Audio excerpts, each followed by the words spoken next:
থেকেই বিশ্বজুড়ে চরম আবহাওয়ার ঝুঁকি বাড়তে পারে। শক্তিশালী এল নিনো দ্রুত সক্রিয় হচ্ছে বলে সতর্ক করেছে জাতিসংঘের বিশ্ব আবহাওয়া সংস্থা WMO। সংস্থাটির আশঙ্কা, আগামী কয়েক মাসে বিশ্বের বিভিন্ন অঞ্চলে খরা, অতিবৃষ্টি, তাপপ্রবাহ এবং ঘূর্ণিঝড়ের ঝুঁকি আরও বেড়ে যাবে। তাই এখন থেকেই প্রস্তুতি নেওয়ার আহ্বান জানানো হয়েছে দেশগুলোকে। WMO জানিয়েছে, জুলাই থেকে সেপ্টেম্বরের মধ্যে এল নিনো শক্তিশালী পর্যায়ে পৌঁছাতে পারে।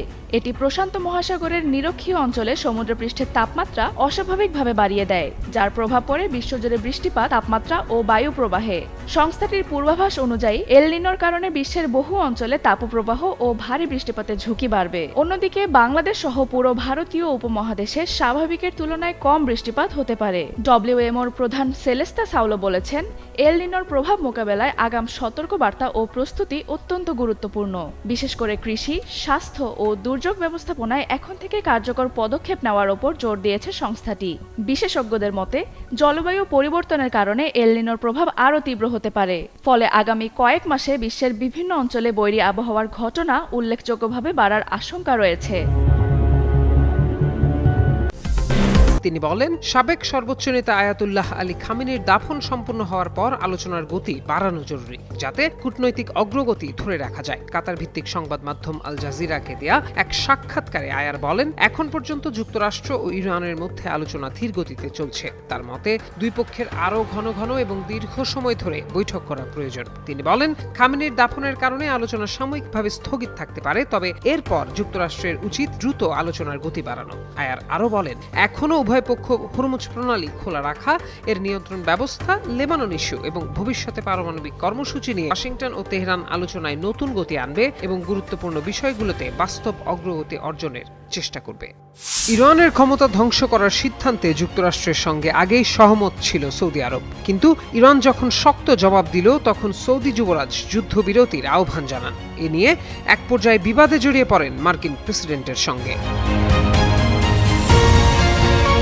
যুদ্ধের এক পর্যায়ে ইরান হরমুজ প্রণালী বন্ধ করে দেওয়ার পর ট্রাম্প ও তার সামরিক কমান্ডাররা প্রণালী দিয়ে জাহাজ নিরাপদে পার হওয়ার ক্ষেত্রে বাধার সৃষ্টি হলে শক্ত অভিযানের ঘোষণা দেন। কিন্তু ইরানের হামলার পর সৌদি আরব সাফ জানিয়ে দেয় যে মার্কিন বাহিনী এই অভিযানের জন্য দেশটির আকাশসীমা ব্যবহার করতে পারবে না। প্রজেক্ট ফ্রিডম নামের অভিযানটির বিষয়ে সৌদি আরবের সঙ্গে কোনো পরামর্শ করেননি ট্রাম্প। ঘটনাটি কেন্দ্র করে ওয়াশিংটন এবং সৌদি আরবের নেতা যুবরাজ মোহাম্মদ বিন সালমানের মধ্যে একের পর এক চরম উত্তেজনাপূর্ণ ও জরুরি ফোনালাপ হয়। যুদ্ধের এক পর্যায়ে সৌদি আরব সংযুক্ত আরব আমিরাতের সঙ্গে মিলে ইরানের বিরুদ্ধে গোপন প্রতিশোধমূলক হামলা চালিয়েছিল। তবে বর্তমান ও সাবেক মার্কিন কর্মকর্তারা জানিয়েছেন, পরিস্থিতি আরও উত্তপ্ত করার বিষয়ে আরব আমিরাতের নেতার মতো সৌদি যুবরাজ ততটা উৎসাহী ছিলেন না। বর্তমানে মার্কিন প্রেসিডেন্ট যখন তেহরানের পারমাণবিক কর্মসূচিকে সামনে রেখে ইরানের সঙ্গে কূটনৈতিক সম্পর্ক বজায় রাখার চেষ্টা করছেন, তখন সৌদি আরব মার্কিন অগ্রাধিকারকে তোয়াক্কা না করেই পাকিস্তান ও চীনের সাথে সম্পর্ক মজবুতের লক্ষ্যে এগিয়ে যাচ্ছে। যুদ্ধকালীন প্রেসিডেন্ট ট্রাম্পের ঘন ঘন সিদ্ধান্ত পরিবর্তনের কারণে সৌদিরা এখন সংশয়ে ভুগছেন। তারা প্রশ্ন তুলেছেন যে ভবিষ্যতে কোনো সংঘাত তৈরি হলে মার্কিনরা আদৌ তাদের কোনো সুরক্ষা দেবেন কিনা। গত মার্চে মিয়ামিতে সৌদি আরবের আয়োজিত একটি বিনিয়োগ ফোরামে মার্কিন প্রেসিডেন্ট বিদ্রুপাত্মক ভাষায় বলেছিলেন যে সৌদি যুবরাজ কখনো ভাবেননি যে তাকে এভাবে ট্রাম্পের পায়ে তেল দিতে হবে।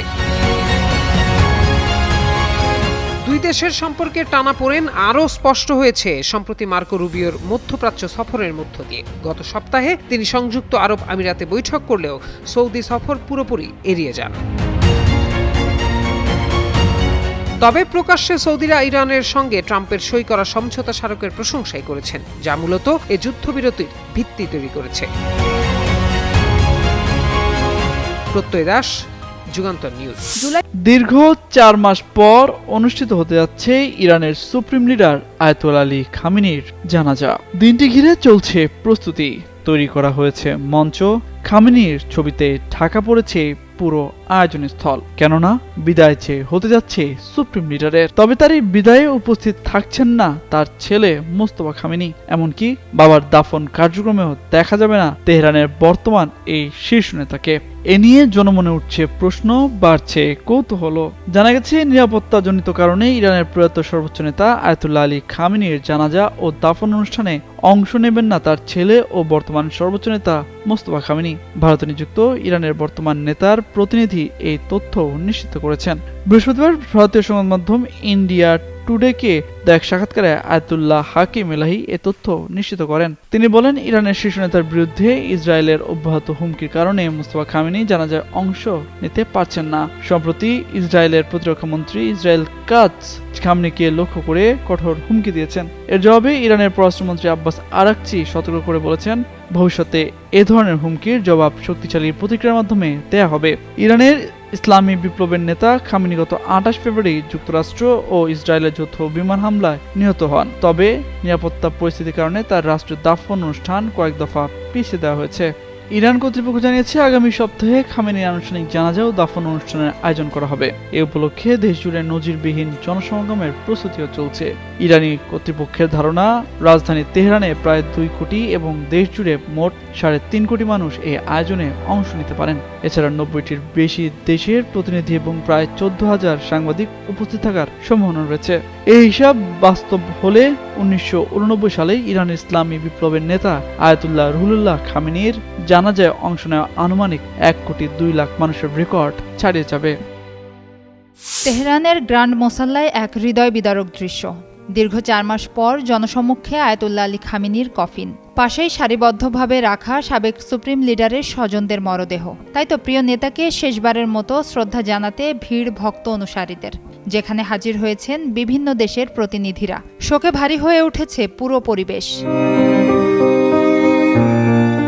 ইরানের রাষ্ট্রীয় গণমাধ্যমের তথ্য অনুযায়ী এসব কফিনে রয়েছে সর্বোচ্চ নেতা আয়াতুল্লাহ আলী খামেনির পরিবারের সদস্যদের মরদেহ। তাদের মধ্যে রয়েছেন জামাতা মেজবা উল হুদা বাঘেরি, বড় মেয়ে সাইয়েদে বশরা হোসেইনি খামেনি, পুত্রবধূ জাহরা হাদ্দাদ আদেল এবং মাত্র 14 মাস বয়সী নাতনি জাহরা মোহাম্মাদি গোলপাইগানি। সবচেয়ে বেদনাদায়ক দৃশ্য ছিল ছোট্ট জাহরার কফিন। ক্ষুদ্র সেই কফিনের সামনে রাখা হয়েছিল তার একটি ছবি। শিশুটির সেই ছবি দেখে অনেকে আবেগাপ্লুত হয়ে পড়েন।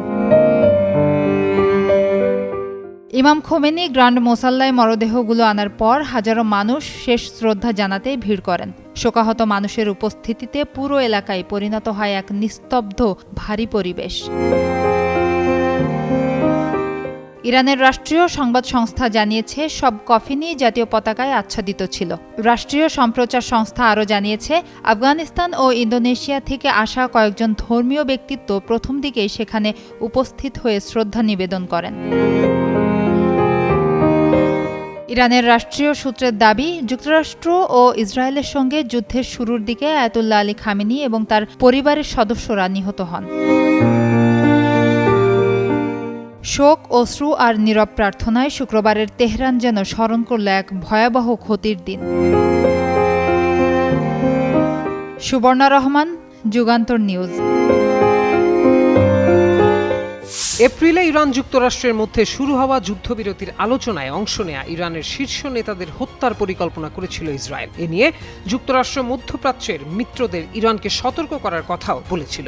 মার্কিন সাবেক ও বর্তমান কর্মকর্তাদের বরাতে এমন তথ্যে একটি প্রতিবেদন প্রকাশ করেছে তুর্কি ভিত্তিক বার্তা সংস্থা আনাদোলু এজেন্সি। প্রতিবেদনে বলা হয়, এপ্রিলে আলোচনা যখন তীব্র হয় সে সময় ইরানের পররাষ্ট্রমন্ত্রী আব্বাস আরাকচি এবং দেশটির সংসদ স্পিকার মোহাম্মদ বাঘের গালিবাফ ইসরায়েলের সম্ভাব্য লক্ষ্যবস্তু হতে পারেন বলে ওয়াশিংটনের উদ্বেগ ছিল। ট্রাম্প প্রশাসন বিষয়টি নিয়ে এতটাই উদ্বিগ্ন ছিল যে তারা মধ্যপ্রাচ্যের কয়েকটি দেশকে অনুরোধ করেছিলেন তেহরানকে সতর্ক করতে, যাতে ইরানের শীর্ষ আলোচকদের ওপর সম্ভাব্য হামলার ঝুঁকির বিষয়ে তারা অবগত থাকে। মার্কিন কর্মকর্তাদের ধারণা ছিল, এপ্রিল মাসে আনুষ্ঠানিকভাবে আলোচনা শুরু হওয়ার পর যদি কোনো গুপ্ত হত্যা হতো তাহলে আলোচনা পুরোপুরি শেষ হয়ে যেত এবং সংঘাত আবারও শুরু হতো। প্রতিবেদন অনুযায়ী ওয়াশিংটন জানতে পেরেছিল অন্তত বাঘের গালিবাফের নাম ইসরায়েলের সম্ভাব্য লক্ষ্যবস্তুর তালিকায় রাখা হয়েছে। এরপর যুক্তরাষ্ট্র ইসরায়েলকে এমন পদক্ষেপ না নেওয়ার আহ্বান জানায়। এছাড়াও পাকিস্তান ও কাতারি মধ্যস্থতাকারীদের মাধ্যমে যুক্তরাষ্ট্রের কাছে তেহরান এই নিশ্চয়তা চেয়েছিল যে কূটনৈতিক বৈঠকের সময় ইসরায়েল তাদের আলোচক দলকে লক্ষ্যবস্তু করবে না।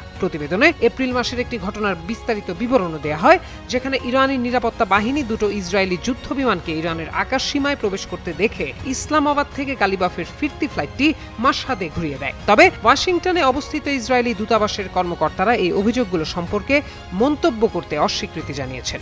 ইরানের সঙ্গে চলমান আলোচনা দ্রুত এগিয়ে নেওয়ার জন্য যুক্তরাষ্ট্রের প্রতি আহ্বান